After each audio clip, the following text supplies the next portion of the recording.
Sabe aquela sensação de cansaço que parece que não vai embora, mesmo depois de uma noite de sono? Pois é, a gente vai mergulhar um pouco nas ideias do livro A Sociedade do Cansaço, para tentar entender por que isso acontece. E a razão, olha, pode ser bem mais profunda do que a gente imagina. É exatamente isso.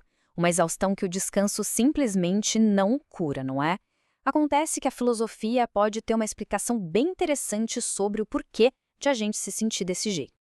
Para a gente entender esse esgotamento de hoje, o famoso burnout, a gente precisa dar um passo para trás, voltar um pouco no tempo.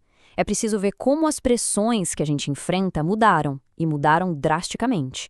Pode acreditar, nem sempre foi assim.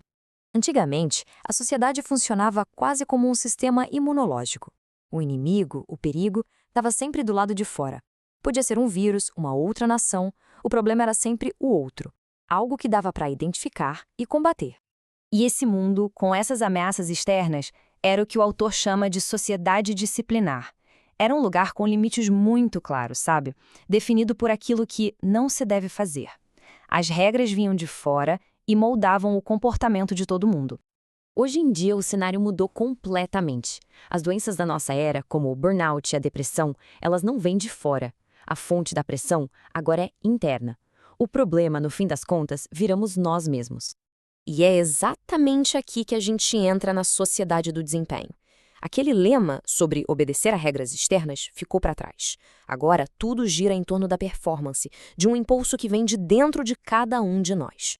A mudança é total, né? A gente saiu de um mundo do você não deve e mergulhou de cabeça no sim, você pode.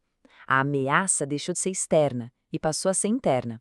E a fonte da pressão foi do outro direto para o eu. O campo de batalha agora é a nossa própria mente. Nesse modelo novo, cada um se torna uma espécie de empresário de si mesmo. A gente é o nosso próprio chefe exigente e, ao mesmo tempo, o nosso funcionário mais explorado. A gente se cobra cada vez mais e aquela fronteira entre trabalho e vida pessoal, bom, ela simplesmente desaparece. E aqui está o paradoxo que causa toda essa exaustão. Como é que alguém se defende de si mesmo? Essa pressão interna se transforma numa batalha sem trégua, porque o agressor e a vítima são, no fim, a mesma pessoa. Ok, mas de onde vem essa pressão toda que a gente coloca na gente mesmo? A raiz do problema é algo que, à primeira vista, parece até bom, parece inofensivo. É um excesso de positividade. Isso mesmo. A nossa cultura bombardeia a gente com a ideia de que tudo é possível, de que a gente pode alcançar qualquer coisa. E é justamente essa mentalidade que, por incrível que pareça, prepara o terreno para o nosso próprio esgotamento. Olha só como esse ciclo se forma. Tudo começa com a ideologia. A gente acredita que pode fazer de tudo. Qual a consequência? A gente para de reconhecer os nossos próprios limites. E aí vem a ação. Estabelecemos metas que são impossíveis de atingir. O resultado, claro, só pode ser um: frustração e exaustão constantes. A gente recebe aquele comando de seja você mesmo, que parece libertador, né? Só que essa suposta liberdade acaba virando uma obrigação. A obrigação de alcançar uma versão idealizada, perfeita de nós mesmos. E o resultado disso é uma forma de depressão que nasce justamente da nossa incapacidade de atingir esse padrão de desempenho. Então, qual é o custo real de viver nesse estado de auto-otimização constante, nessa pressão para performar o tempo todo? O resultado é uma mente que não para, em agitação constante, sempre pulando de uma tarefa para outra e principalmente incapaz de tolerar o tédio.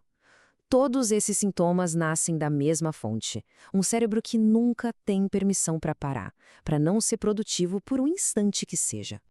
E essa citação é crucial. A incapacidade de sentir tédio não é um superpoder, é um sintoma. A gente perdeu o acesso àquele descanso profundo, sabe? Aquele estado em que a mente pode de fato se recuperar e até ser criativa. E essa busca infinita por desempenho nos leva a uma consequência final. Uma metáfora bem poderosa para o que a gente está fazendo com a nossa própria essência. A gente estaria literalmente infartando a alma. A gente passa a tratar os nossos limites humanos não como fronteiras naturais, mas como se fossem deficiências que precisam ser superadas. E com isso, a gente impede qualquer chance de uma recuperação de verdade. E com isso, fica uma reflexão final no ar. Se o tédio profundo é o descanso da alma, Quando foi a última vez que a gente realmente permitiu que a nossa alma descansasse de verdade?